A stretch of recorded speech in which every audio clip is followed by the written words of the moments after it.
Okay. Um, I think we've waited enough, so I think we should kickstart. Good morning, everyone.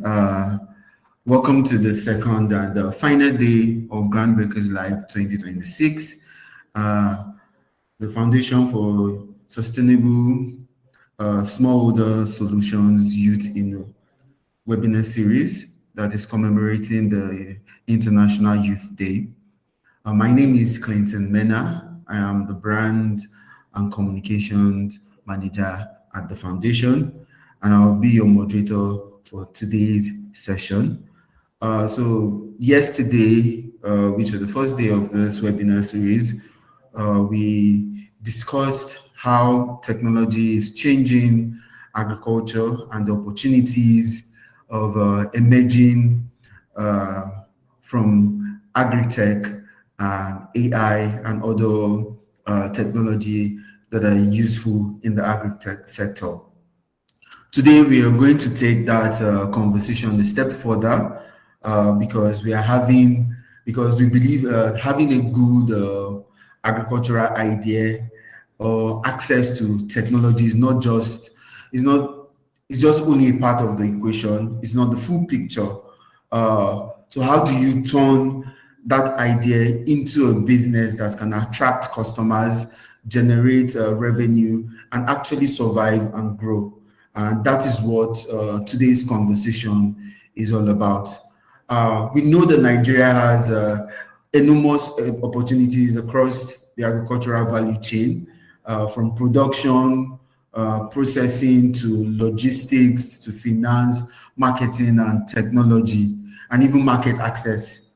But starting an agribusiness does not automatically mean that you're going to be profitable. So, because a lot of young entrepreneurs, they face a lot of challenges. These challenges range from access to finance, understanding their customers, finding a reliable market where they can sell their product or their business or market their business to, managing costs, building even the strong team behind that product or behind that business, and also even using technology itself effectively to benefit their business. So, but one thing is clear, that technology itself, digital tools, they offer and they are creating new possibilities for young people. So a young entrepreneur today can use social media to reach customers, can use digital platform to access markets, can use data to make business decisions, and use AI, artificial intelligence, to improve the efficiency of their business, from marketing to operation to even customers service. So this Groundbreakers series is about creating conversations around this idea, because at the foundation, we want young people to see agriculture as more than just production, more than the activity that is done on the field. We want young people to build businesses, create technology, develop services, manage value chains, and solve some of the biggest challenges that are facing Nigerian food system. And our goal is to connect young people to that knowledge, the knowledge they need, the experience, and the people that can help them take that first step of solving these problems that is bedeviling the Nigerian food system. And today's session is all about that. Today's session which is titled Building Profitable Agribusinesses in the Digital Age. We are looking to discuss ways in which young people can move from idea to their business idea to a viable business structure, how they can understand their customers, how they can leverage technology, access finance, build a strong team, build a strong brand, and ultimately scale that business from a small scale to a medium scale and to a large scale business. And today we have a wonderful speaker who will be joining us and will be discussing this, how young people can move their business through this stage. The speaker we have today is Mr. Seyi Alabi Paul. Mr. Seyi Alabi Paul is a Nigerian agribusiness entrepreneur and a climate innovation practitioner with over a decade of experience at the intersection of agriculture, technology, and finance. He is a co-founder and a research lead at Crop to Cash, an AI-powered platform providing agronomic advice and financial services to more than 540,000 smallholder farmers across Nigeria and Kenya. Seyi is also the founder and managing director for the Crows Consult, an agribusiness consulting and startup acceleration firm, and has secured over £500,000 in grants for his work. We want to thank you very much, Seyi, for joining us. We are delighted to have you today. Thank you very much for having me, Mr. David, and it's a pleasure being here today. And sorry I joined a bit late. I was rounding up another call, so I had to pivot, or should I say double pivot? Oh, okay. No problem, no worries. It's glad that you're here. So I think we'll go right into the conversation. We'll start with the basics because today we all understand that agriculture is full of opportunities, but not every opportunity makes good business for young people, because it's not every. So my question is, how can the young entrepreneur identify a real problem that is worth solving, and also turn it into a viable agribusiness? All right. Thank you very much for that. So one of the things that I always tell people is, most especially in agribusiness, there is virtually no way you can go wrong when it comes to the problem statement, because it is a largely informal sector. So anything that basically improves that sector, you're already making a good business case for yourself. So one thing I will always say is, most times it's a matter of finding the problem that resonates the most with you or your community.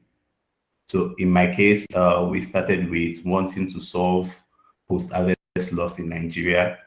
I know there are a lot of companies that are doing wonderful work around that, but then we were just a few months into building the solution that we're trying to build, and we discovered it was not even the right fit to solve this problem of post-harvest loss, and it doesn't even cater to the target customer. So in our case, we built a Facebook Messenger bot that helps farmers to display their products and sell their products.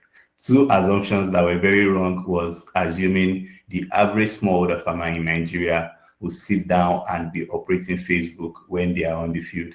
A very wrong assumption. And assumption number two was that buyers would rely on a Facebook marketplace to purchase agri inputs when they can easily just go to the nearest market or something. So those two assumptions were very wrong. And also, we didn't factor in some of the barriers that smallholder farmers face in Nigeria. It was during my experience on the field that I realized people still use function phones. The old Nokia phone with the multiple buttons and stuff. So I still saw that phone this year.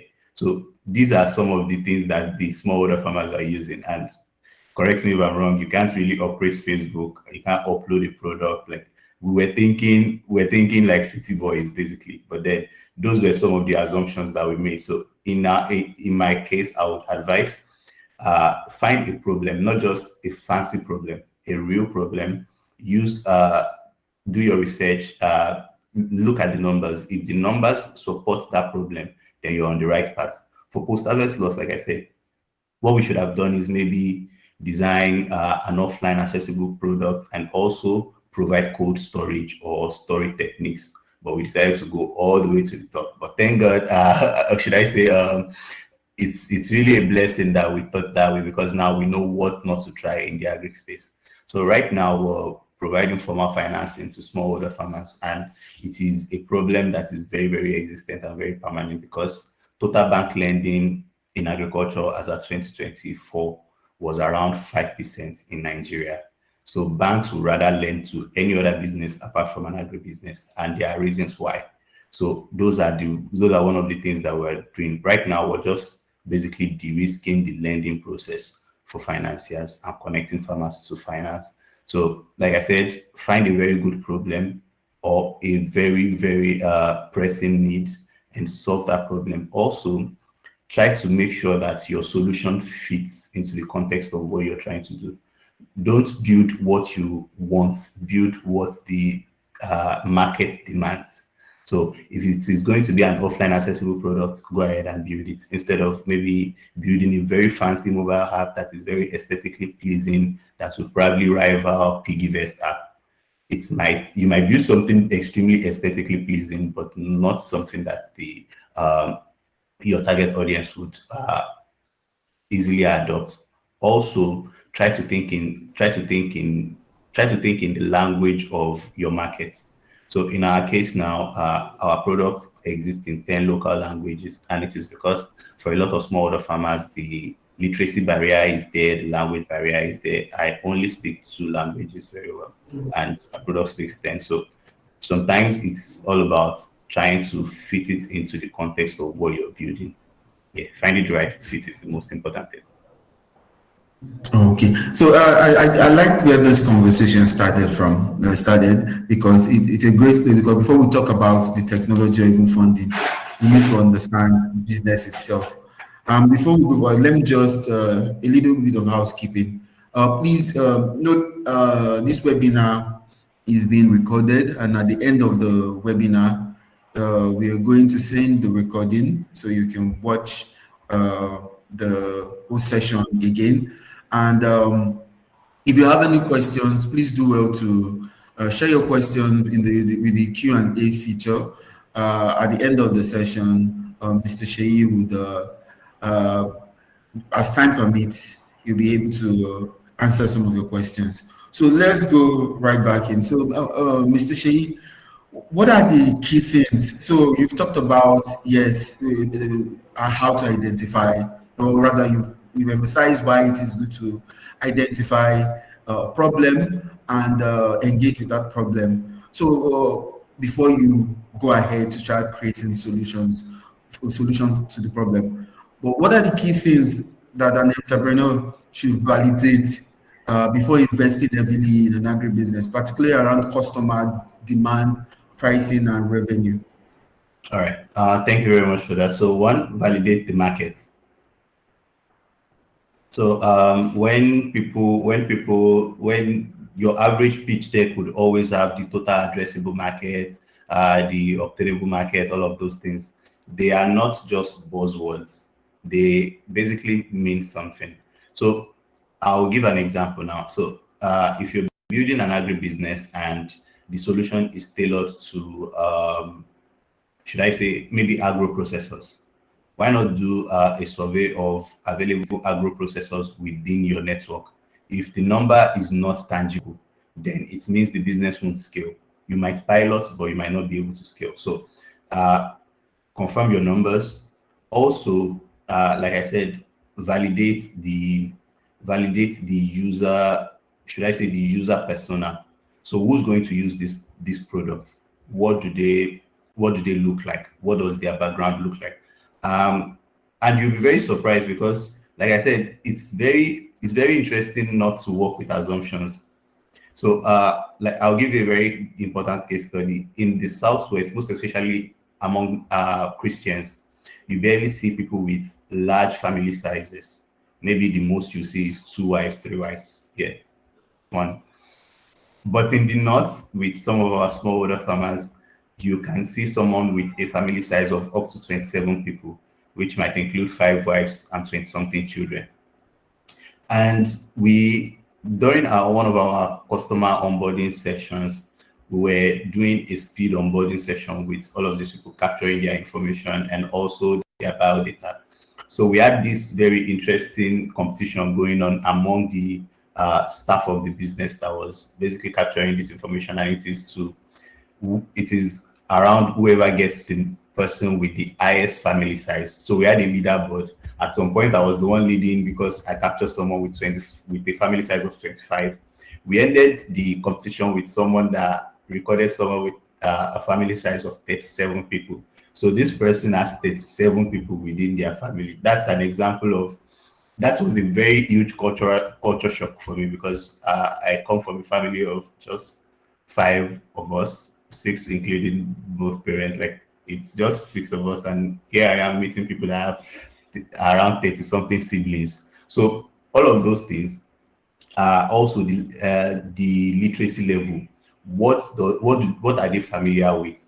So it's also interesting. You can design a very important solution, but then can the users access the solution? Are they familiar with it? And it was also one of the reasons why we decided to build USSD solutions.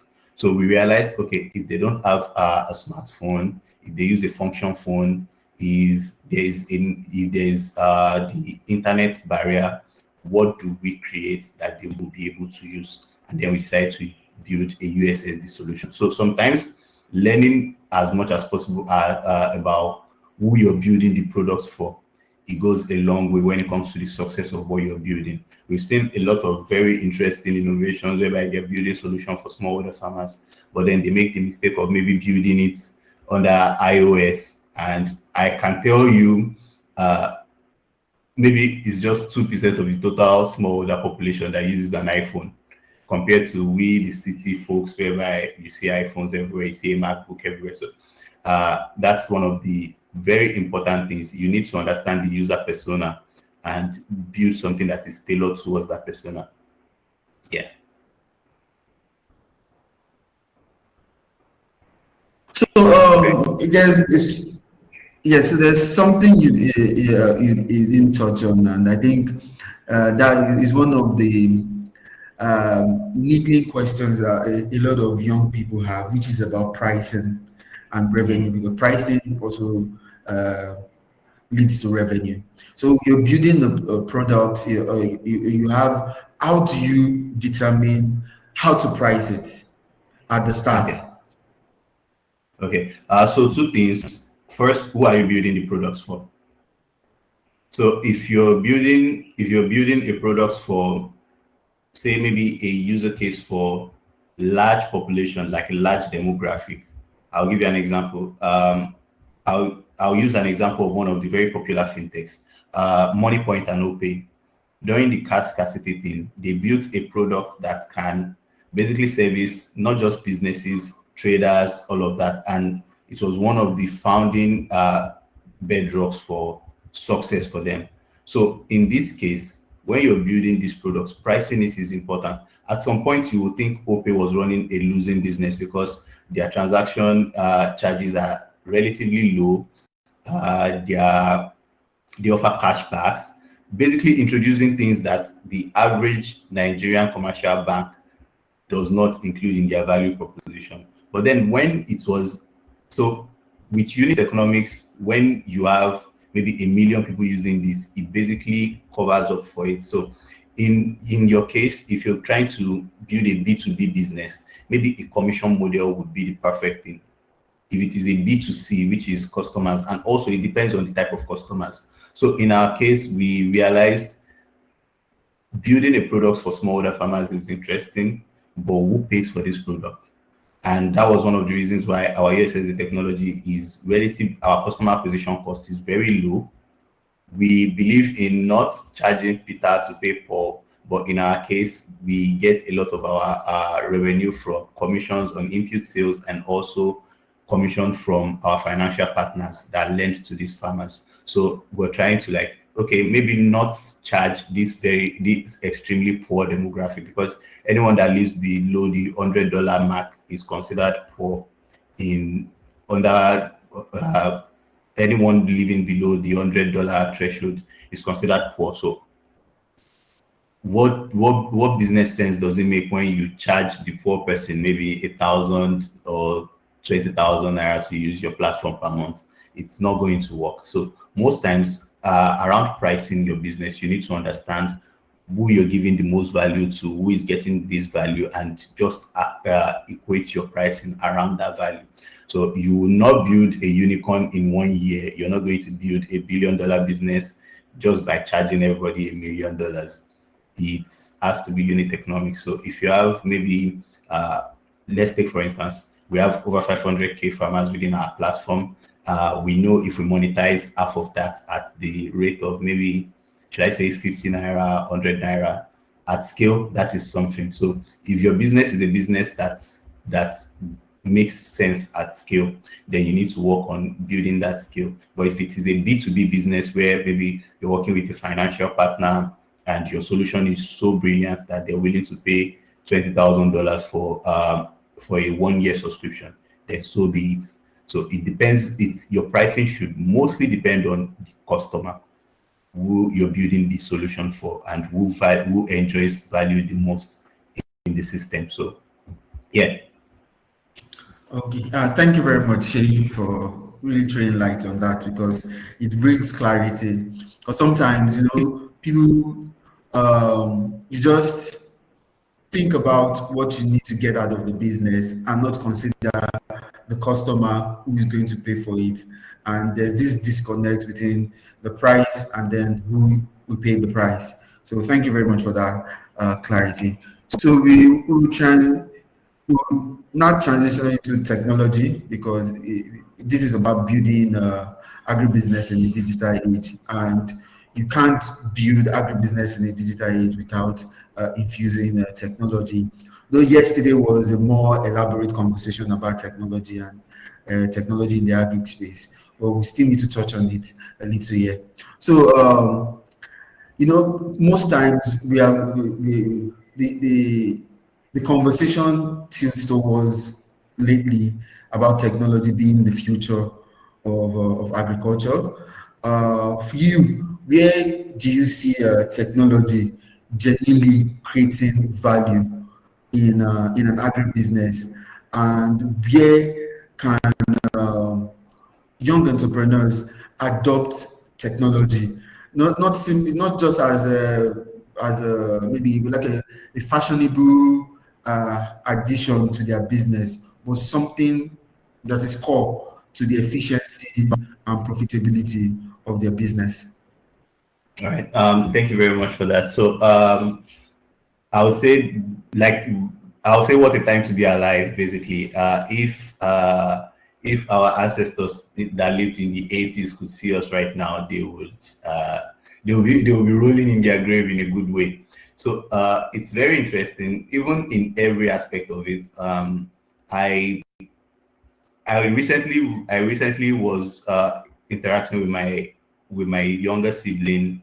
She's in the university, and we're talking about this interesting project that she had, and she was like, "Oh, I ran everything within 2 hours," and I was like, "Oh, how did you do?" Because I was thinking when I was still an undergraduate, like it was going to take me nothing less than it would take me days to finish everything up. And then she was like, "Oh, we have AI now, we have Claude. I could really just run 3 commands and I get my solution, and all I need to do is just edit." I was like, "Oh, okay."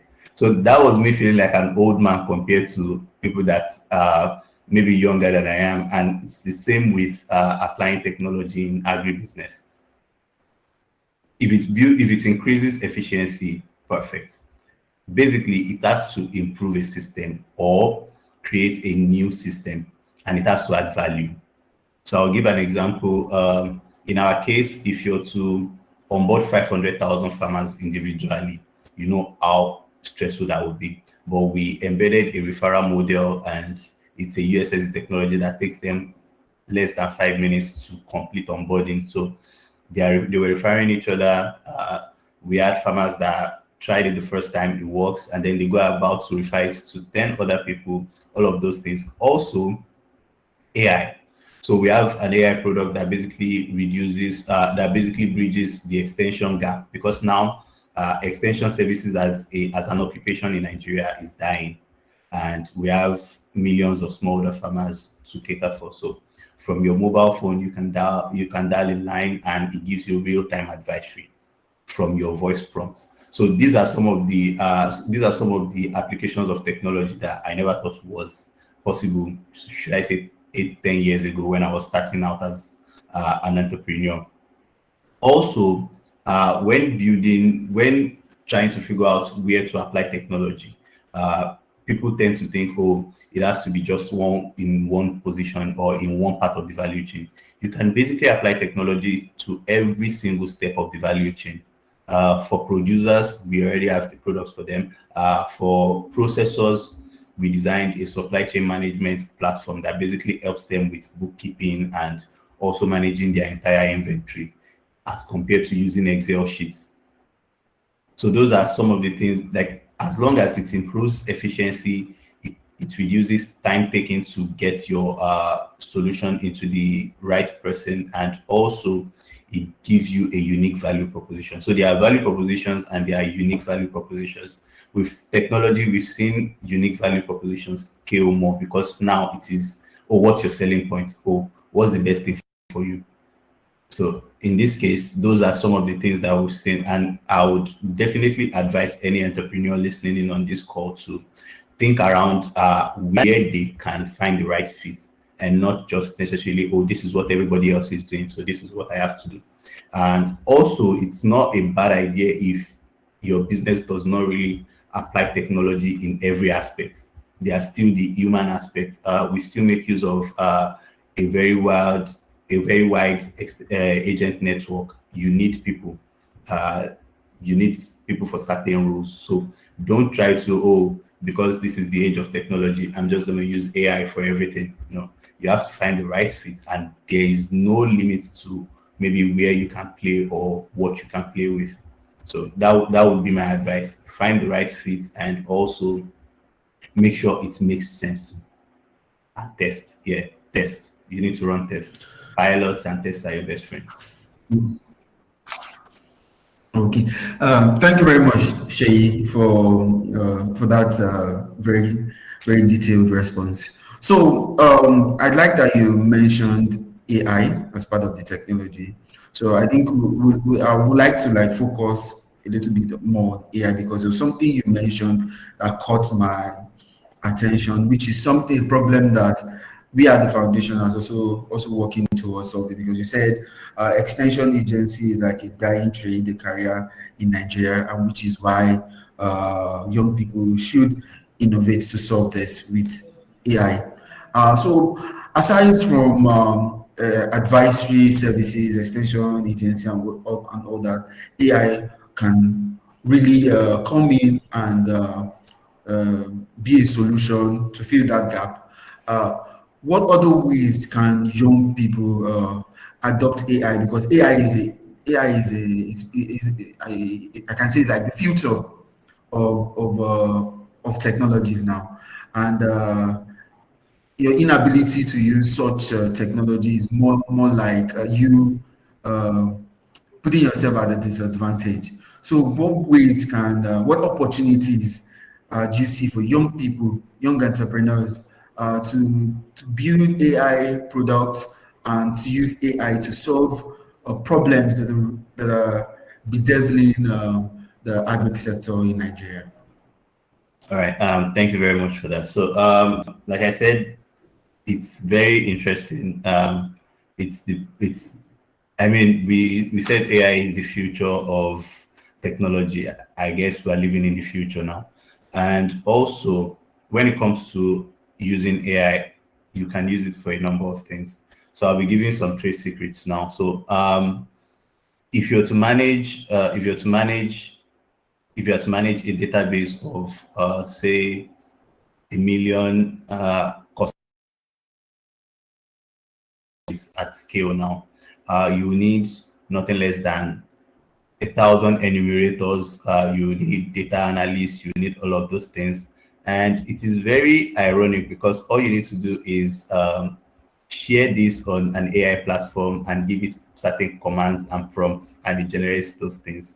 So in terms of speed, in terms of delivery, and in terms of accuracy, you really need to apply AI. And apart from just the advisory service that we offer, you can also use AI to develop profiles.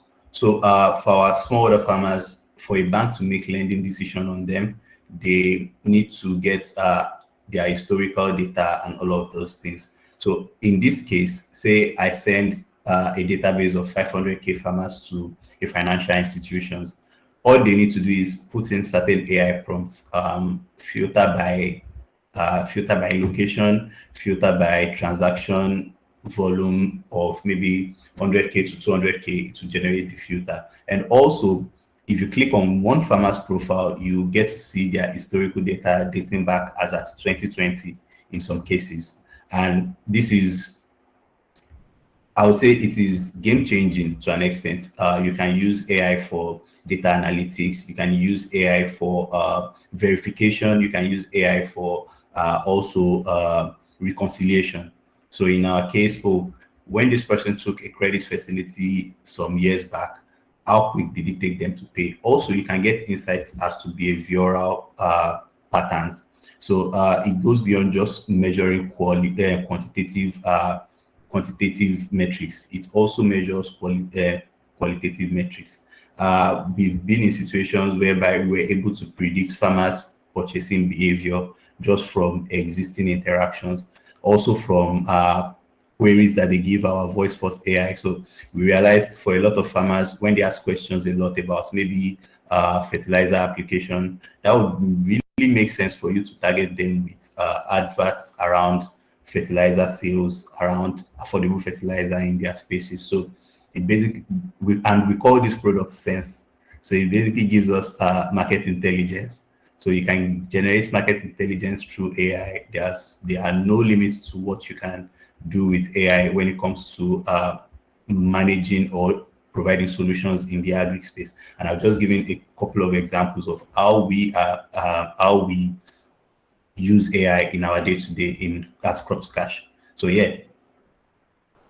Okay, yeah, perfect. Yes, Yeah, I can. sorry, I went off for a moment. So there is something I wanted to talk about, which is you said you talked about predicting customer behavior. Yes, that sounds interesting. But there are problems that farmers have, like for disease and pest incidences that lead uh, to losses. Look at post-harvest losses, even managing post-harvest itself. Is there a way AI can help in these areas of the agri value chain? Oh yes, yes.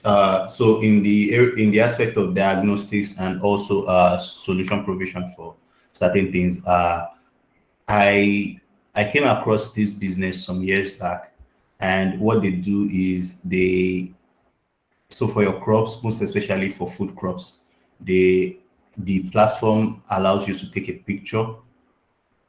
So you take a picture of whatever the defect is, maybe yellowing of the leaves, you take a picture of the leaf, you upload it, and it basically runs the diagnostics. It could be a nutrient deficiency, it could be a pest or a disease infestation, and it gives you it basically gives you like, it's more or less like a diagnostics of what's reflects in the image. That's another aspect which is very interesting. I really can't remember the name of the business right now, but it was very interesting to see what they were building because I also applied it. So I tested it out. I took a leaf that was brown, like during the dry season when leaves fall and all of that, just to see if I can trick this system. So I took a picture, uploaded it. I was expecting it to say something bogus, and then it basically told me that, oh, this could be drying out, like this leaf is drying out, and it is because it is disconnected from the plant system and there is no access to should I say nutrients for the leaf to be healthy. And I was like, oh, that's interesting, because I was expecting it to maybe say something like, oh, this leaf is disease infested just because it was brown. And that was very interesting, and that's an example of what you can also do apart from just customer profiling. You can do diagnostics. You can run diagnostics on your plants. You can also run field diagnostics. So we're in the era of technology. Efficiency and reducing wastage should be one of our key mandates. I have seen systems where they use AI to basically predict elements of precision agriculture, where to apply certain inputs, the amount of inputs to apply just to reduce wastage. And also when it comes to weather advisory, we've been able to use AI to give weather advice to farmers, maybe to avoid runoff, to avoid post-harvest loss, and also to give them early harvest triggers. So climate change is a thing. I always want to fight people when they say, oh, climate change is a myth. Climate change is not real. Climate change is real. If you live in Lagos, you will know that climate change is real. So in this case, also elements of climate change, we've been in situations whereby farmers don't have to necessarily wait till the end of the rainy season, because the more you wait, the more rain comes and the more prone to flooding that you might be. Also dry spells. So in elements of all of this, we've been able to use AI to make predictive assumptions for some of those things. We've been in situations whereby we sent farmers early harvest triggers just to be able to salvage the season, because if you don't harvest early, then that means the rain coming in the next couple of weeks will wipe out virtually everything on your field, all of those things. And it has really been helpful. So beyond just profiling, you can use this for diagnostics. You can use it to also improve your system, precision agriculture, elements of precision agriculture, and also weather prediction and advisory. Yeah. Oh, yes, thank you very much. So this what you've talked about is actually very fascinating. It sounds interesting, and I want to bring that conversation down to be more like um, a lot of when you hear these things, they are fun and interesting solutions, because you know these are problems that are existing in the agri sector. But then you look at uh, the average Nigerian farmer, like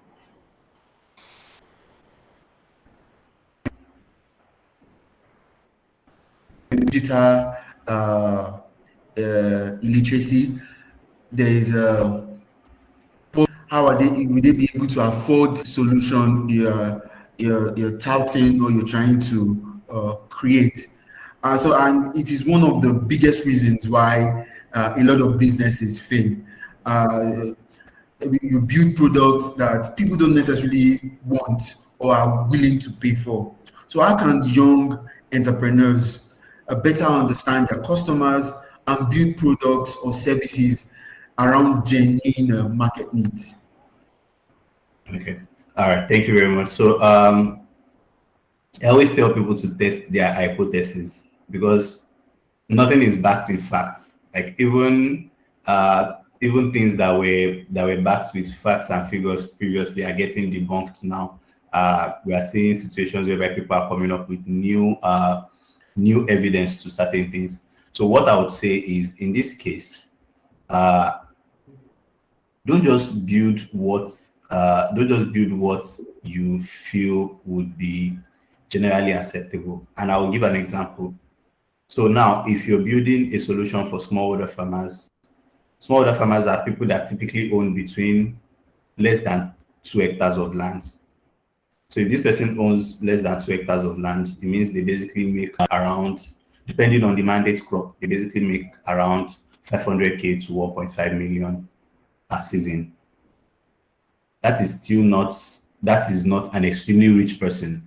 So if you're building a solution that basically charges the person around 1 million naira in a year, they might not adopt it.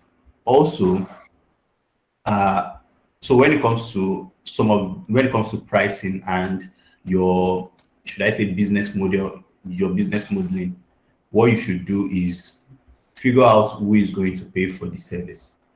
And I will give an example. So you could build something interesting for smallholder farmers, and they won't have the capacity or the power to pay for it. My example would be, maybe I'll be giving a lot of examples in finance, because agri finance is something I've been doing for the past 7 to 8 years. So in the case of finance, if you're building a financial product for farmers and you're trying to figure out who to pay for it, doesn't necessarily mean the farmers need to pay for it. You can have third-party partners. That's why collaboration is one of the biggest drivers for growth in the agri space. You cannot overemphasize the need for collaboration. You can't just have a linear business and be sustainable. And what I mean by a linear business is, oh, I only target farmers and I only provide solutions for farmers. No, that's not how it works. From experience, I have worked with insurance companies, insurance partners, input providers, agro processors, banks.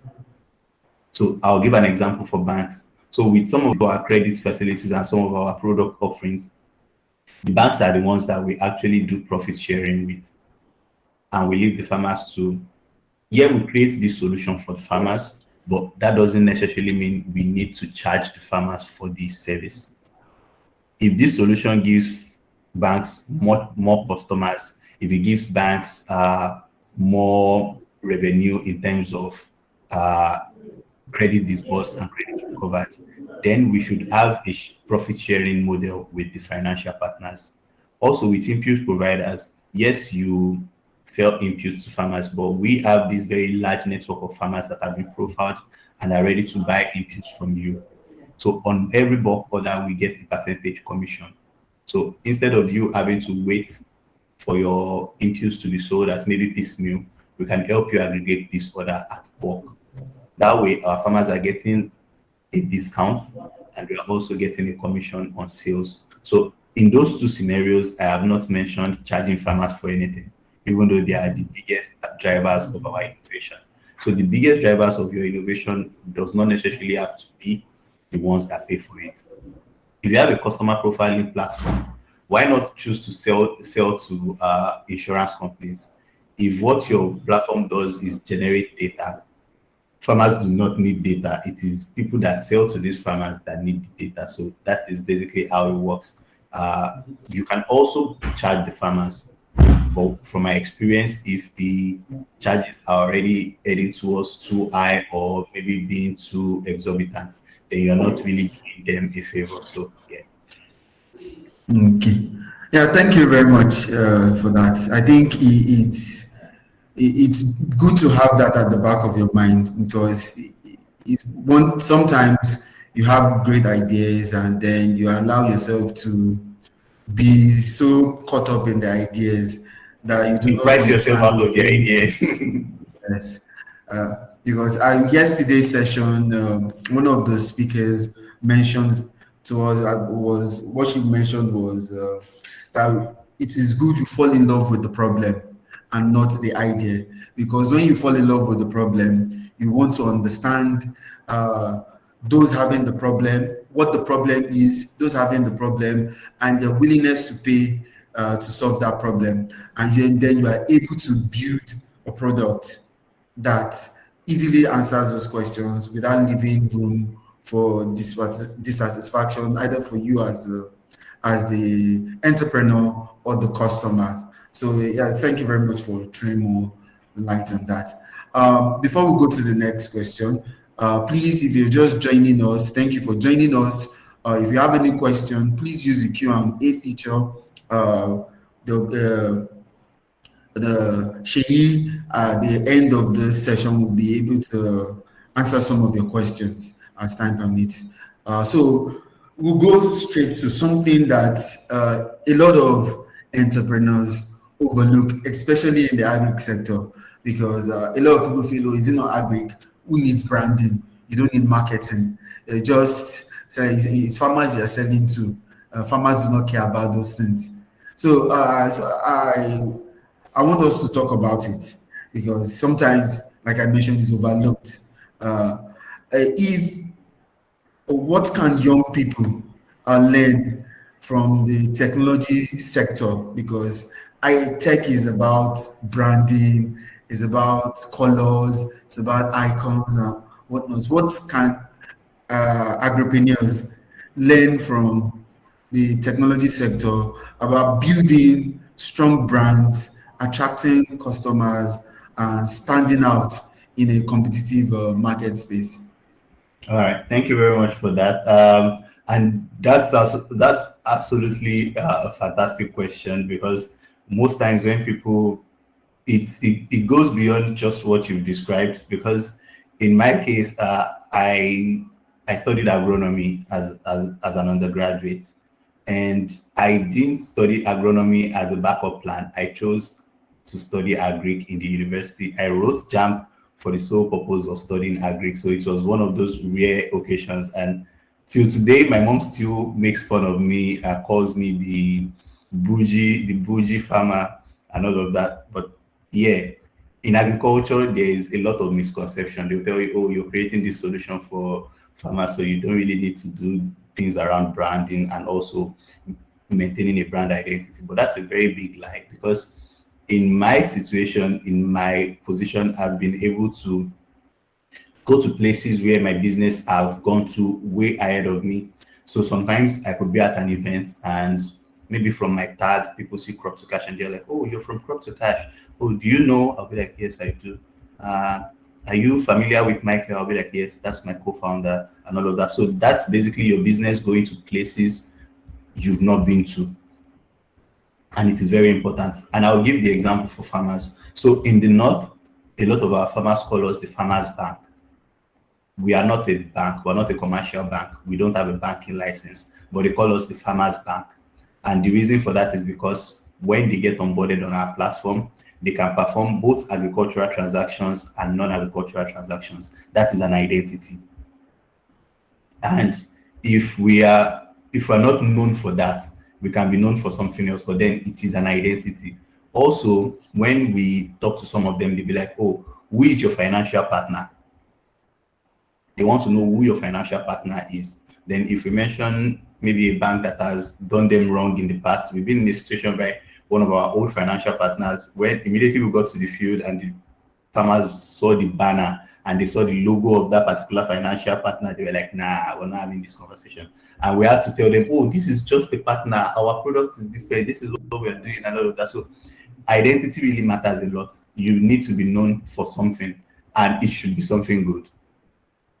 Also, when farmers use our platform, they'll be like, oh, they started realizing certain things. They realized if they try the USSD code on MTN server, it is free. Like certain sessions are free. So they'll tell people, oh, if you want to sign up, just sign up with your MTN SIM. I'm like, we are not promoting MTN here, but look at you guys promoting MTN on our behalf. So all of those situations, you need to be known for something. OPay now, they are known for low transaction fees and also cashback. That is something they are known for that right now. When OPay started, there were certain people from our own demographic that basically felt like, what do I need OPay for? I'm not a market woman, but look at us now. Everybody has, virtually everybody has an OPay account or a money point account. That's true. So you need to be known for something, and it has to be something positive. Also, around your branding communication, it depends on who your customer is. So if you're maybe working in the urban region, you can do billboards, you can do social media adverts. Social media adverts also work for us because we've realized a lot of our smallholder farmers that use smartphones actually use TikTok a lot. I realized a lot of northerners use TikTok. That's true. So they use TikTok. I mean, my mom uses TikTok, and it's very easy. So that way, you need to also learn the channels to best approach them. Also, radios. Radios work for us a lot because the average smallholder farmer is on their field. They don't have a television on the field, but they have a radio, and it keeps them distracted when they are working on the field. So you notice a lot of them just have a shade. They place the radio there. The radio is communicating, and also certain programs that they listen to. So for some of our smallholder farmers, there's this program in their Hausa language. And when we're trying to market the product, all we did was buy advert spots from this radio station and for that particular program. So during breaks, during intermission, they hear jingles about Crop to Cash. And that is what, so communicating your brand identity and your brand offerings is very, very important. And it goes a very long way. So yeah. Okay.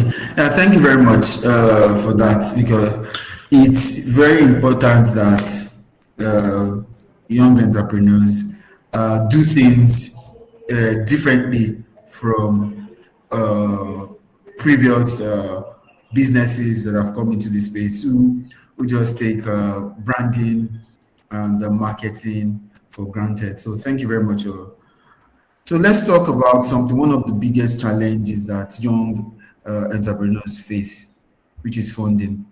Because even the old guys in the end also face the problem, but I think it's more severe for young people because uh, they probably might not have that network to access funding. Beyond having a good idea, what makes a young business credible and investable?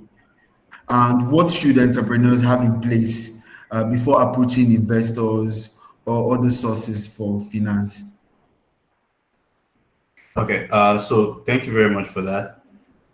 The I call it the elephant in the room because it can't be overemphasized, and also because the investment landscape in the agri space has been not so solid in the past couple of years, and there are so many reasons. I have lots of theories on that, but then I'll speak on what we need to do as entrepreneurs. So one of the things that makes an agribusiness investable is it resilient? And what I mean by resilience is, yes, businesses fold up, businesses wind down, but the rates at which agribusinesses, most especially in the tech ecosystem, the way they pack up is so fast.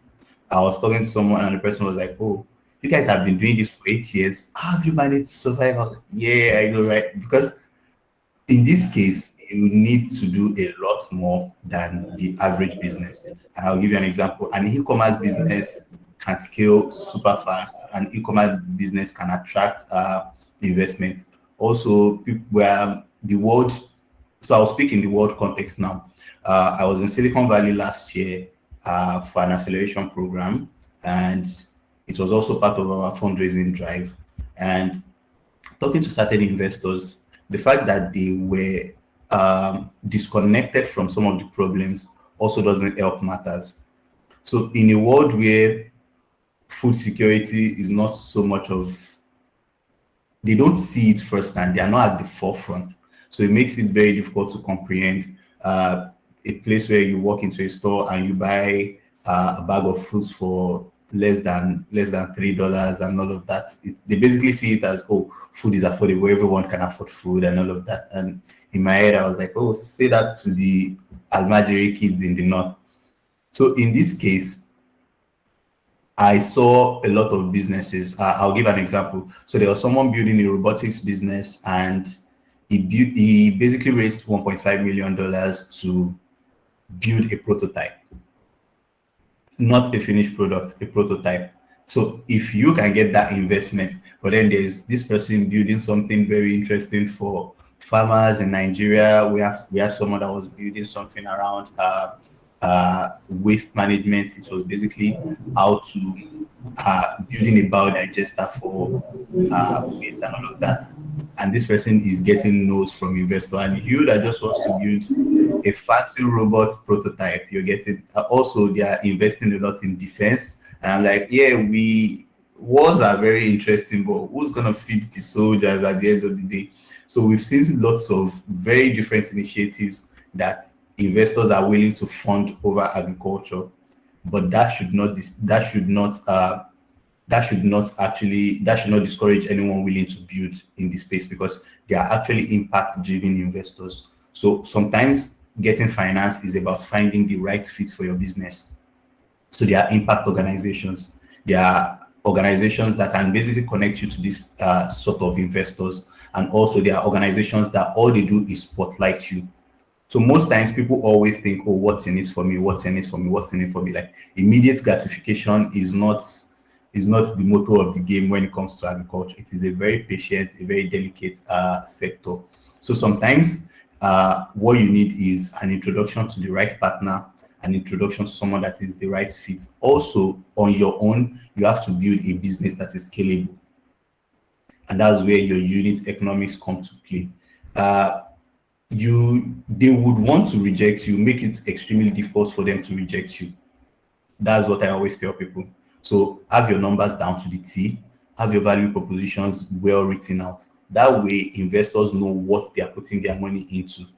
Like I said, banks perceive agriculture as high risk. So why shouldn't an investor that is not even in the space, why shouldn't they perceive it as an high risk endeavor? So you really need to should I say, articulate your points and also articulate your unique value proposition and selling points to the point where you become undeniable. Also, your business should have a sustainable impact angle.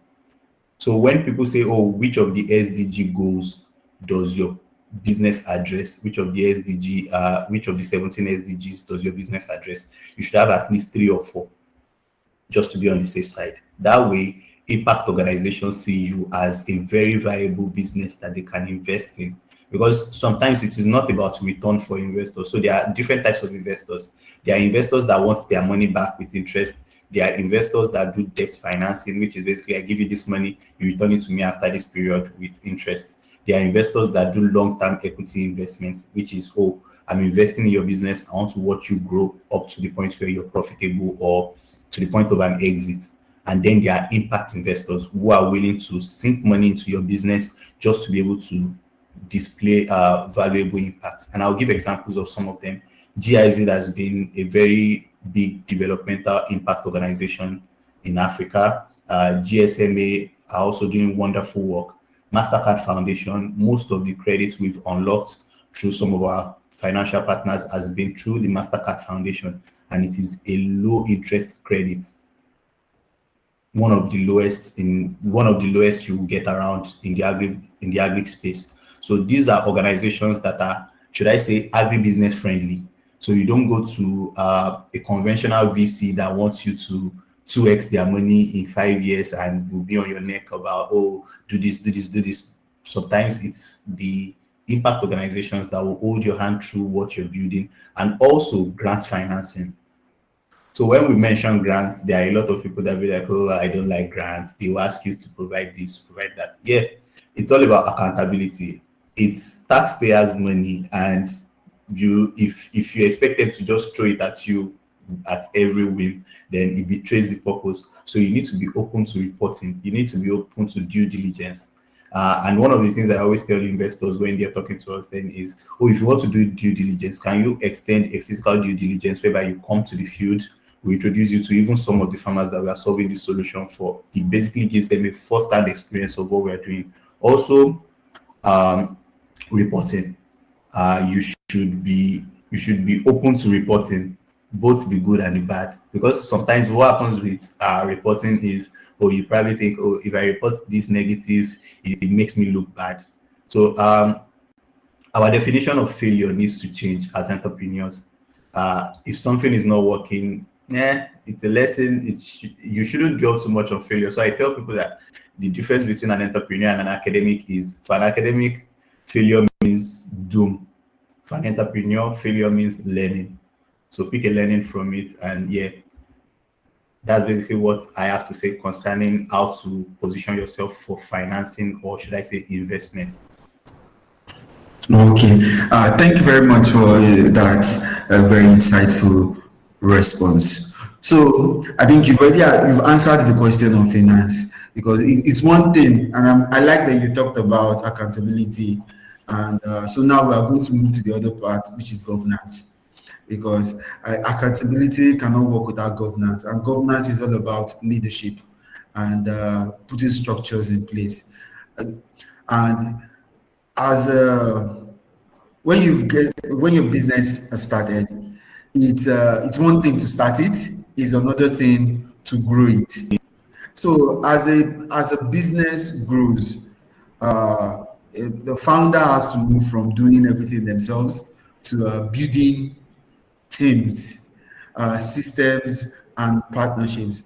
What leadership lessons have you learned about taking your business, and you've been doing it for 8 years now, your business from an idea to a growing enterprise that young people on today's call can emulate?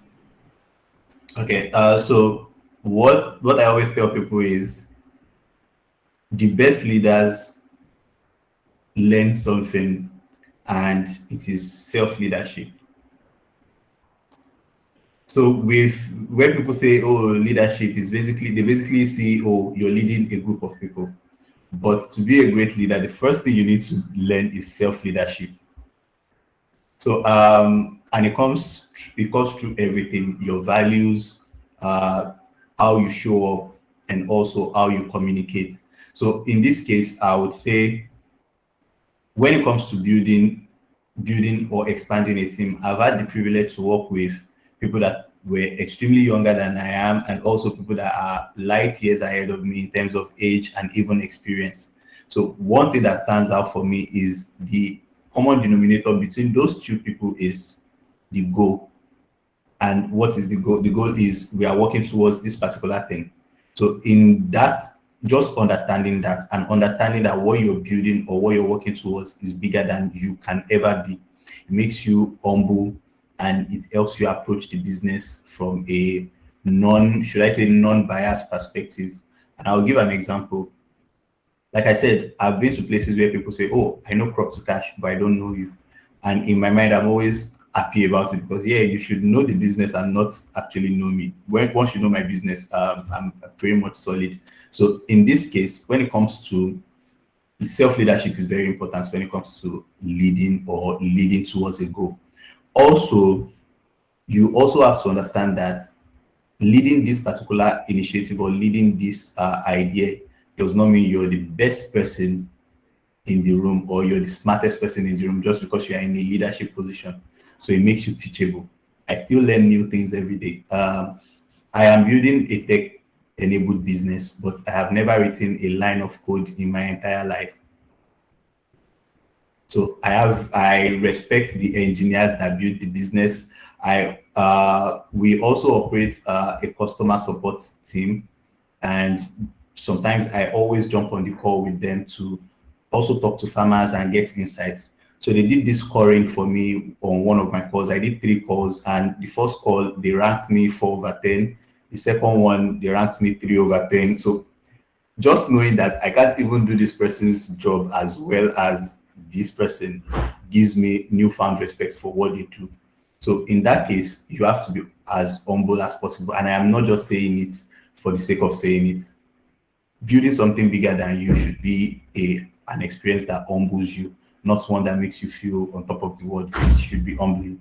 Also, you also have to understand that building a business or building what you're building does not make you exceptionally great.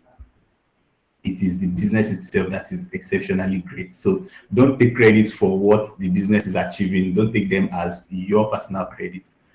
Lastly, what I would say is problems and failures are good, but managing them and also managing them without it affecting things personally or you personally is also very solid. So in our business, in our field, during your early stage, when you're writing grants proposals, you're trying to apply to accelerators, you're going to get a lot of no's. So I always say that it's a game of no's. You get plenty no's, but for every 10 no, you probably get 1 yes. And that yes will probably make up for all the rejection. So don't take rejection personal when leading a business. Take feedbacks, but don't take rejection personal. It doesn't mean, oh, you failed as a person, or it might just necessarily not be the right fit. We've been in situations whereby we spoke to a particular partner, potential partner, and they told us point blank, oh, but sorry, you guys are too early stage for what we are looking for right now. We wish you all the best in your future endeavors. And I think 2 years ago, they reached out again. I was like, oh, remember we had this conversation that we had pending. They did not say they rejected us. They said we had a pending conversation. Can we pick up the conversation again? I was like, of course, yes. So in that case, we are taking it personal, bought that bridge and all of that. They won't come back to the table. So sometimes it's not about you, and don't make it about yourself. It's about the business. So that's my most important takeaway. Don't make it about yourself. Yeah, thank you very much for that response. My next question would be, because for a growing business, or growing a business from an idea to to something successful, to an enterprise, you have to have people around you. You have to get, because you cannot do this on your own. So how do you spot the talents that can help you move this idea forward? What are the criteria you look at, and should young people consider when uh, getting partners, especially people that work with them to achieve their idea or bring their idea to Okay. life?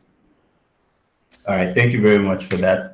And one thing I will say is the most important thing for me is you need to, and also I would say it is not, because we are human beings and you need human beings to actually power certain things. Uh, don't you don't use a template for human beings. So you can spot things, you can spot attributes, you can spot, and also you can ascertain values. So I would say have conversations. Interviews are nice. Interviews are very wonderful. Old interviews, like maybe when you're trying to like recruit a co-founder or recruit a team member. And during these interviews, what most people do during interviews is they kind of ask impossible questions or generic questions, but try to tailor some of your interview questions towards what helps the business. And I'll give an example. We're trying to recruit a business development executive and a growth lead sometimes back, and the candidate that I ended up selecting for the role happened to be one of the best decisions I've made, best hiring decisions I've made my entire life. And I'll also describe this because this is someone that is older. So for a founder, a young founder, I was in my mid 20s or even early 20s then. So this person was late 30s, already approaching 40.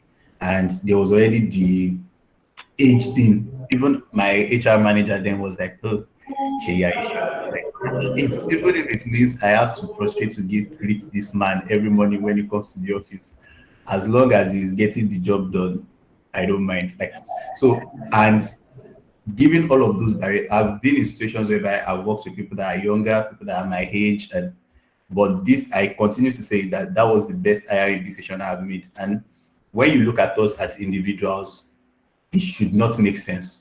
But when it gets into the work setting, it makes complete sense and the work is seamless. So I would say don't recruit all your friends when you're trying to recruit. And also try to be objective and try to find people that are also objective in their thinking. And in this case, I will be speaking to maybe hiring a leadership team first. So maybe you're looking for co-founders, you're looking for people that would be executives in your team. Value, your values matters. Does this person buy into this idea or this initiative that you're working on? You need buy-in. So buy-in basically helps because when other things are not working, at least the passion will continue to work for you. So that is very important. Also, because you're the leader, success and failure depends on you. So don't put too much pressure on the hirings that you make. So in most cases, when people hire someone for a particular role, it's basically, oh, do this and get it done. Sometimes checking, oh, what is going on? I've seen that we're not hitting our numbers. It's not, sometimes it doesn't need to come off as an attack. It has to come off as a strategy session. So we hold strategy sessions a lot. When things are going well, we have strategy sessions. When things are not going well, we have strategy sessions. So you should be also be very approachable. So people claim they operate an open office policy. I also do the same, whereby you can drop in as long as it is work related, please. That's what I always tell them. As long as it is work related. If you're having personal problems, discuss it with HR. I might not have the emotional intelligence to handle your personal problems, but when it is work related, let me know. So most times being approachable and then maintaining dialogue with the people that you work with. So you don't just hire someone and leave them be. Checking in, having sports meetings, stand-ups, all of those things, they really matter a lot. So when recruiting, maybe do not recruit all your friends, because think about the thing about building is also that you need people that can be objective enough. You don't necessarily need yes men. I've been in a situation whereby my passion was already getting ahead of me, and it was all thanks to my team members that were, oh, Seyi, maybe we are going too fast, or maybe we're getting ahead of ourselves. And I'll bring myself back, I'll really think, and we'll be able to move from there. So, yeah, people that can always talk to you, people that can stand up to you, very important when you're recruiting. And also, you have to be approachable. Yeah, so those are the things that I would say look for.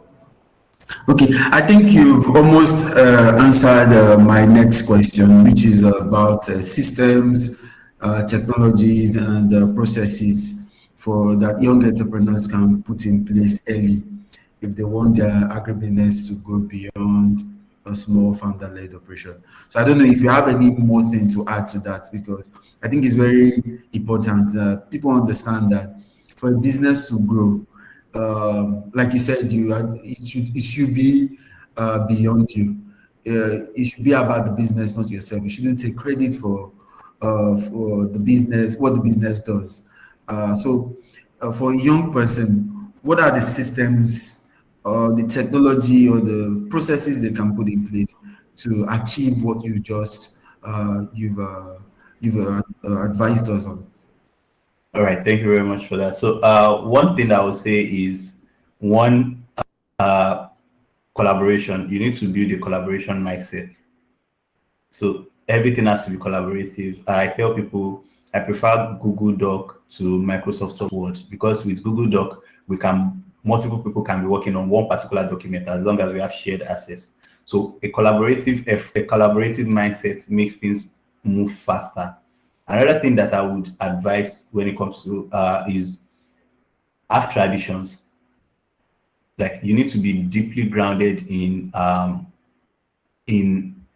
there has to be the boring aspect of the business. And what I mean by the boring aspect of the business is the non-negotiables, the Monday morning startups, the Monday morning stand-ups, the check-in calls, the end of the week OKR reviews.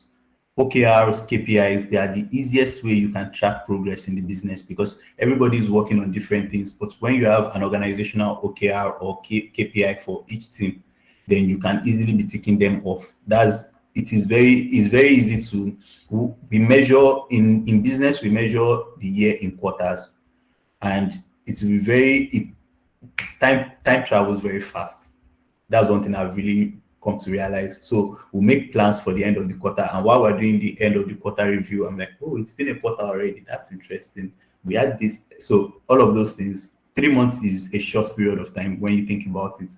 So you need checking. You need to have spot on calls. Also, when scaling your business, pilots are very important. So one thing people always say is, what do you mean by pilots? So pilots are, maybe if you want to scale a business to 30,000 people, my advice is always start with 1,000. Test. Test your assumptions.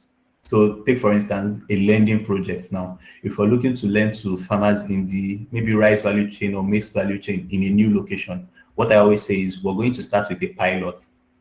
So say we have 3,000 farmers, let's start with 30. Let us run this project with 30 people for a start, measure, learn, and also before we then scale. What this does is, if the business is going to fail, if you're going to experience failure, it reduces your exposure level. One. Number two, you learn faster, things that you can then deploy in the future season without losing so much resources. So pilots are your best friends when you're running an agribusiness. You need to understand that every project needs to start with a pilot. And with your pilots, you need to monitor, evaluate, and then draw learnings. Introspection also. So at the end of every project, we always have introspection session whereby, okay, what happened? What went wrong? What could have been better? What can we improve? And then lessons learned, we then outline it. So pilots are your best friends, checking in. Also, um, email correspondence, all of those tools, they are not there for fun.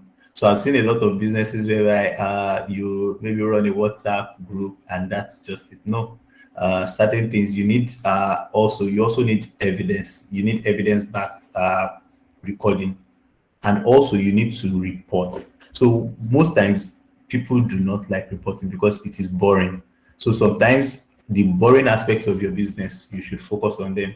Nobody likes to sit in front of a laptop and type for hours, but then you need to do it.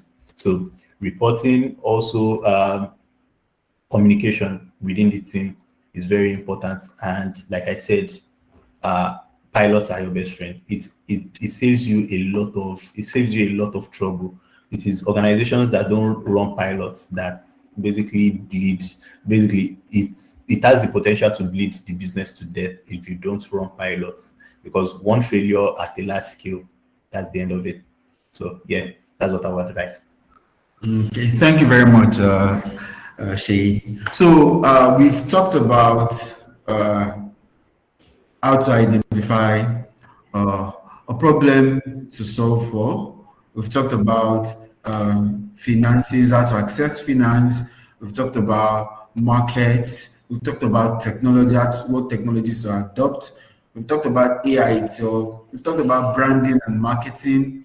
Talked about leadership and growth, and also touched on scaling your business. So now I would like us to bring this back to the young people watching us today, and uh, answer like you've given us an idea of everything that has to do with running an agribusiness and scaling an agribusiness. So looking at Nigeria agricultural sector today, uh, where do you see the biggest opportunities for young people to build technology-enabled businesses, and what should they start doing now to take advantage of them? Okay. So what they should start doing now is start participating and learning, and stop making excuses. Yes. So I'll be as brutally honest as possible right now. One thing that our generation is very guilty of is we tend to give excuses. Oh, I'm looking to start this initiative. Oh, what if it doesn't work? And then they start quoting stats for you. Oh, around 80% of businesses that start in the agri space, they always fold up. Okay, what if you make it? So remove excuses, one. Also, start. There is no perfect time or perfect way to start. Uh, I was very naive when I started my business. Like there were so many things. Like looking back now, there were so many things that I did then that I just basically I almost want to cover my face in shame when I think about it. But then that's it. Starting. It's also one of the reasons why I can look back now and feel like, oh, that wasn't so smart. But then start. Also, one thing I would say is learn. Be open to learning. Read about organizations. Read about businesses that are already operating in the space. There are so many things you can learn from them. And what I would then say is for a young entrepreneur, most of the opportunities that we see, and I'll give two very underrated spaces, and I won't even speak on finance, which I am doing, or production. Processing. The processing value chain is one of the biggest value chains in the agricultural sector, and people tend to overlook it. And I'll give an example. A processed product, a processed. I'll give an example. You can buy paddy, that is the unprocessed rice. Say you buy a bag of paddy for 30,000 naira. The processed rice, the same bag will sell for maybe 60 to 80,000 naira.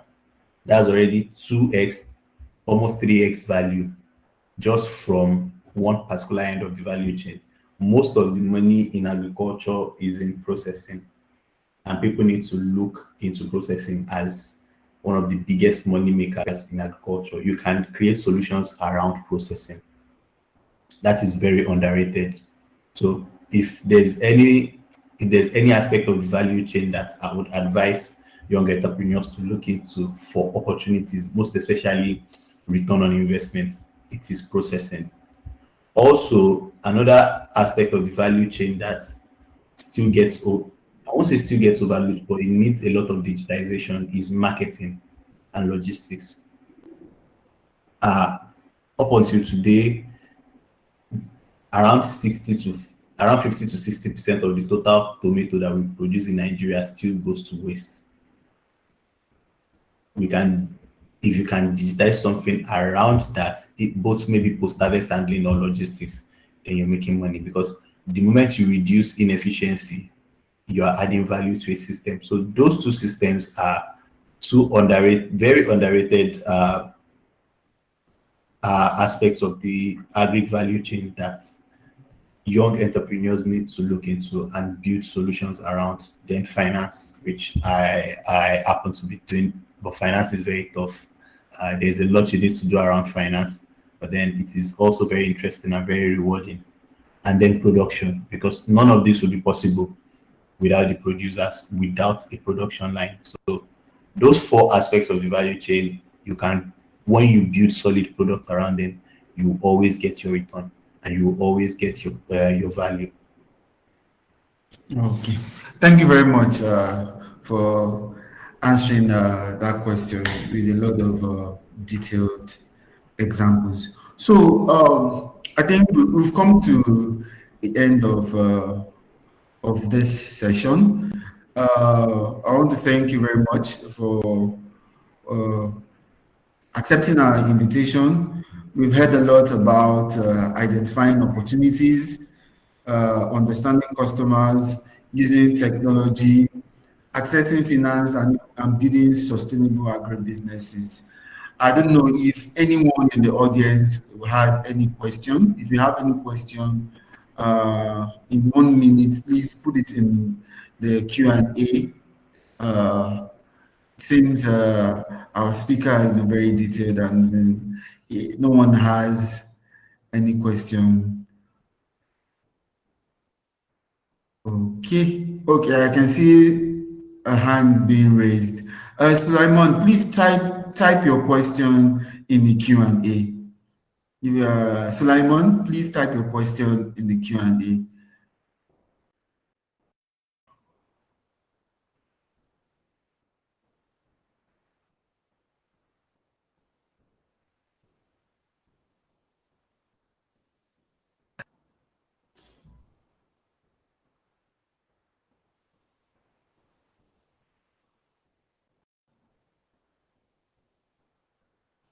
While we wait for Sulaiman to type his question, before we close, I am pleased to share an exciting development from the Foundation for Sustainable Smallholder Solutions. We have something we're working on in the pipeline, which I would like to share with you all.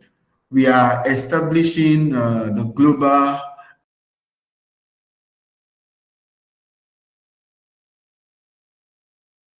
Foundation for Sustainable Smallholder Solutions.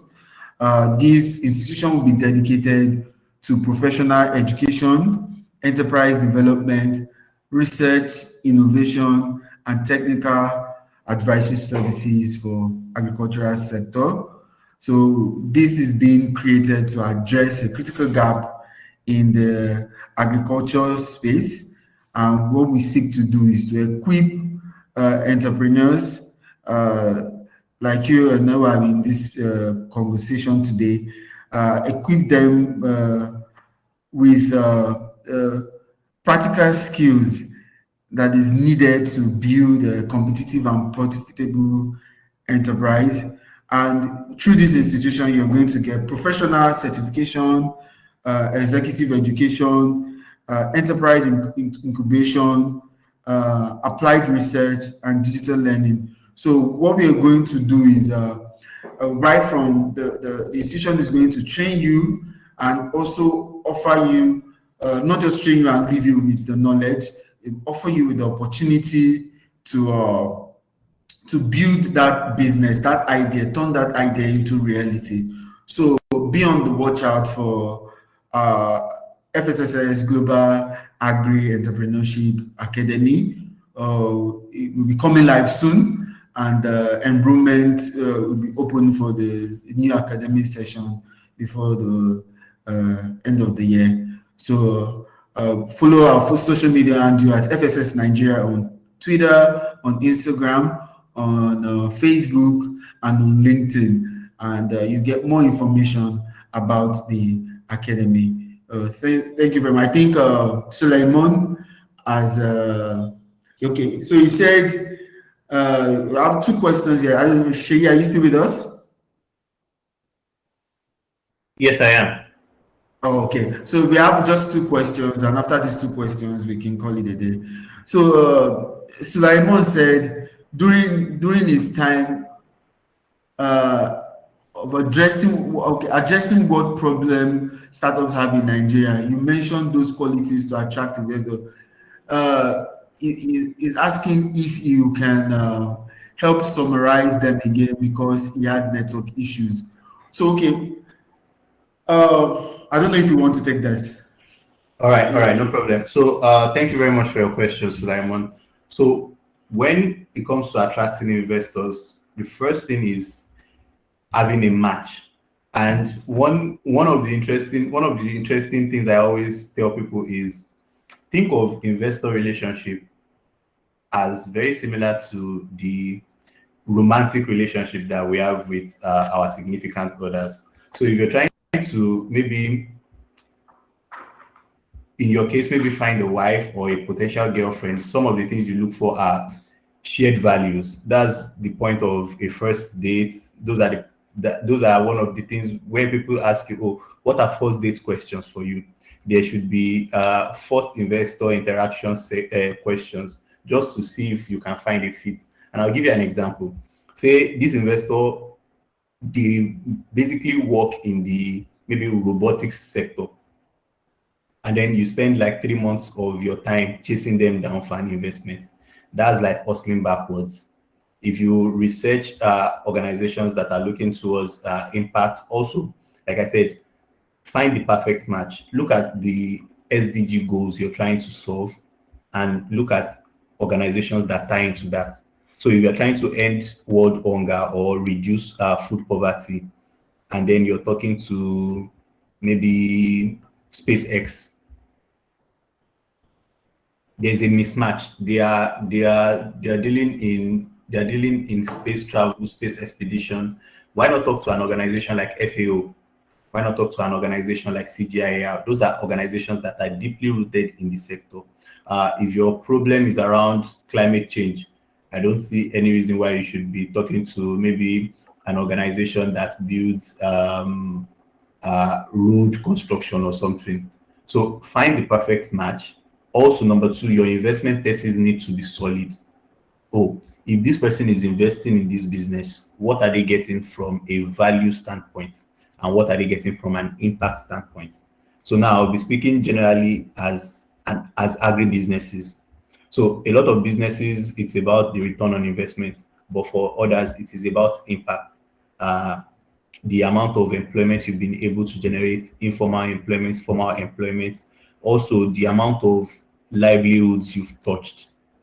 Whereas in other businesses, it's all about turnover, return on investment. So you need to weigh all of those things and find a perfect match when it comes to an investor.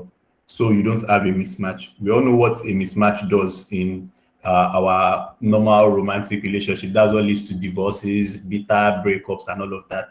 So just to avoid that in your business, because like I said, it is a paradox. We need to see it as a paradox. An investor founder relationship is very, very similar. They walk the same line as a romantic relationship, just that there's no exchange of I love yous at the end of the day. And also, lastly, one thing I would also like to point out is while exploring these relationships, it's best not to limit yourself.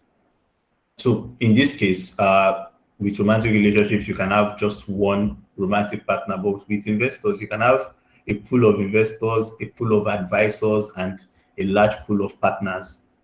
There's no limit to it, but it has to be the right fit because sometimes not having the right fit, even in terms of capital, can really derail the business. With agriculture, you need patient capital, and with other sectors, maybe not so much. So those are all the variables that you need to also put in place before cultivating an investor founder relationship. Lastly, your value proposition. And if you notice, every single thing I have said has revolved around your value proposition. What your value proposition does for an investor engagement is it facilitates future conversations. So I've been in situations whereby an investor was not the right fit, but they were able to recommend the right fit just from going through the business profile.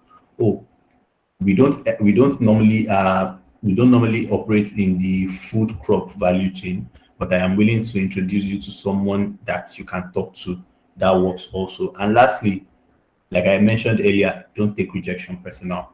Rejection is not about you. It might not just be the right fit. That means you have to find potential investors that are the right fit. If you are raising a pre-seed round, you don't have any business talking to an investor that basically helps business with exits.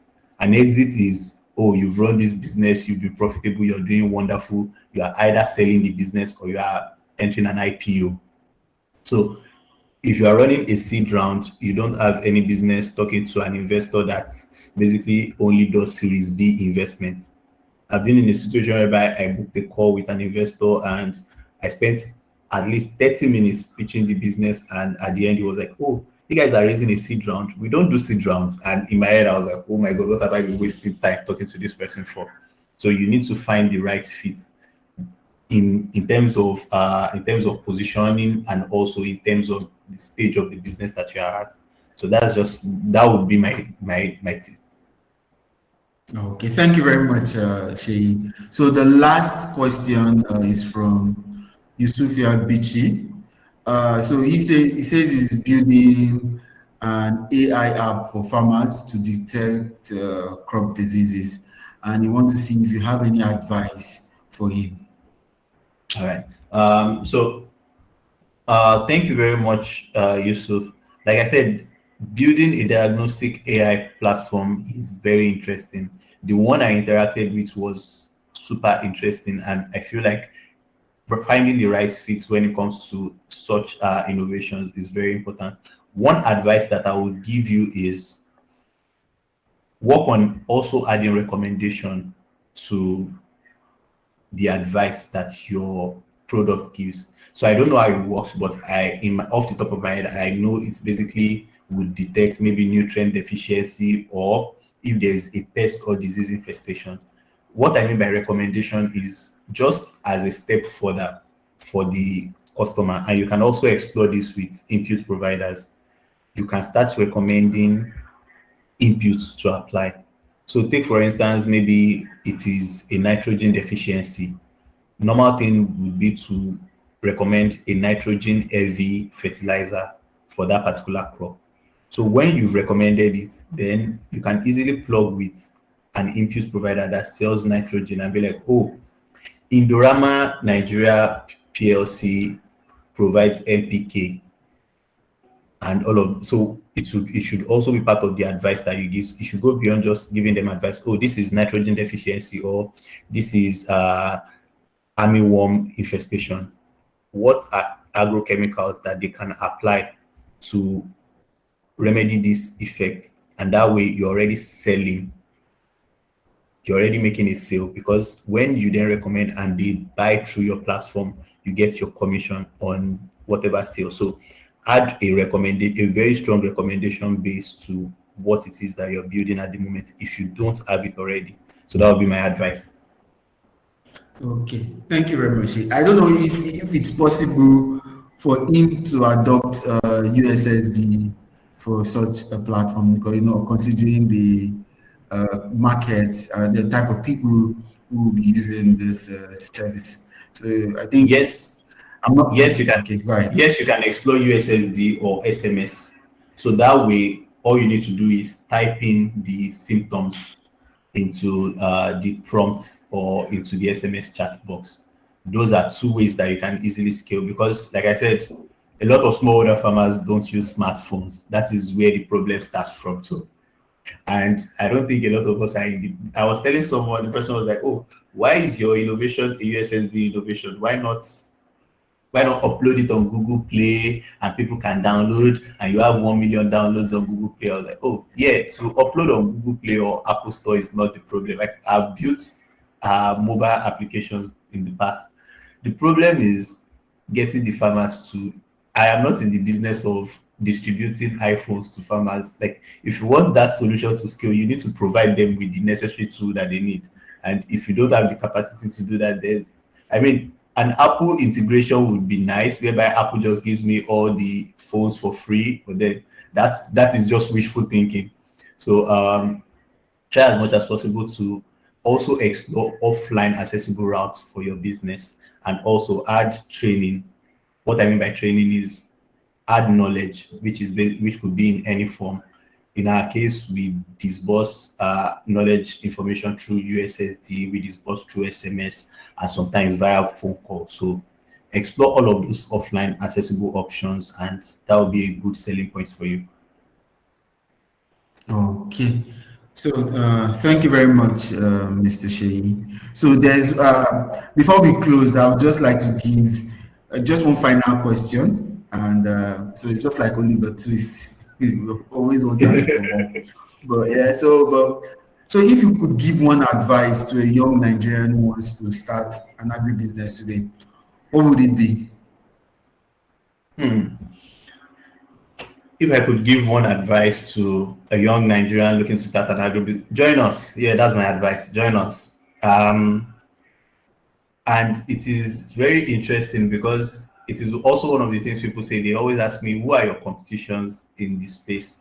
And it might sound very cocky, but I do not like to acknowledge competitions, because I believe the space is wide enough. The problems that we're solving are deep enough for different players to actually exist in that space. The space is too underserved for us to be having monopoly of market. So join us, please. Start from somewhere. And even if where you're starting from is not where you end up finding yourself, it is called pivots for a reason. I can't count the number of times I've had to hit a pivot. I even cited it as an example in one of my earlier questions, where we started with a Facebook Messenger, but right now I don't even use Facebook anymore. Like, imagine building something like that and now coming to what we've built at this point. So you always go through changes, you always pivot, but you need to start. And starting is the most important thing. So join us and start, and stop making excuses. People would say, oh, you need government connection, you need government backing, but we've been doing this for the past 8 years without being affiliated with any political party or being affiliated with any government organization. So yeah, excuses are just what prevents you from starting. So please start. That would be my advice. It's as simple as that. Okay, thank you very much. So, to all the young people on this call, Mr. Seyi has already advised us. Whatever idea you have today, please start working on it. Tomorrow might be too late. The best time to start is today. So, I want to thank you very much, Mr. Seyi Alabi Paul, for honoring our invitation and sharing your experiences and insight and also practical advice with us today. We're very grateful. And some people are asking for your contact. I think what I will tell you guys, if you want to speak to Mr. Seyi, you can look him up on social media, and I think on LinkedIn, and then you can reach out to him directly. I also want to thank everyone, say a very huge thank you to everyone who joined us on the GroundBreakers Live 2026. Over the past 2 days, we have explored two important sides of the future of agriculture in Nigeria, which is one, how technology is transforming the sector, and how young people can turn emerging opportunities into businesses or even a career. So our hope is that you don't simply leave this webinar inspired, but that you leave with an idea, a connection, or even the next step for your business or for your career. Agriculture needs a new generation of innovators, entrepreneurs, and problem solvers. And I'm hoping that you're one of them, of one of these innovators, the entrepreneur or problem solvers that Nigeria is looking for. And I'm hoping that the GroundBreaker, which is all about this, has offered you that motivation to move ahead with your dreams and with your ideas. So on behalf of the Foundation for Sustainable Smallholder Solutions, I want to thank you very much for being part of the inaugural Groundbreakers live series. We are going to continue doing this next year. Hopefully, it's going to be live and not a webinar. So hopefully, we hope that more of you can join us physically for the next edition of Groundbreakers. And I also want to use this opportunity to remind you about the Global Agri-Entrepreneurship Academy that the foundation is launching.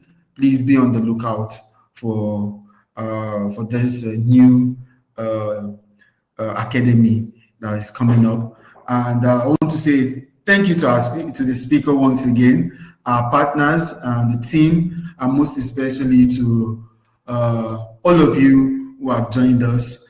Keep learning, keep building, and keep breaking new grounds. Have a wonderful day. Bye-bye.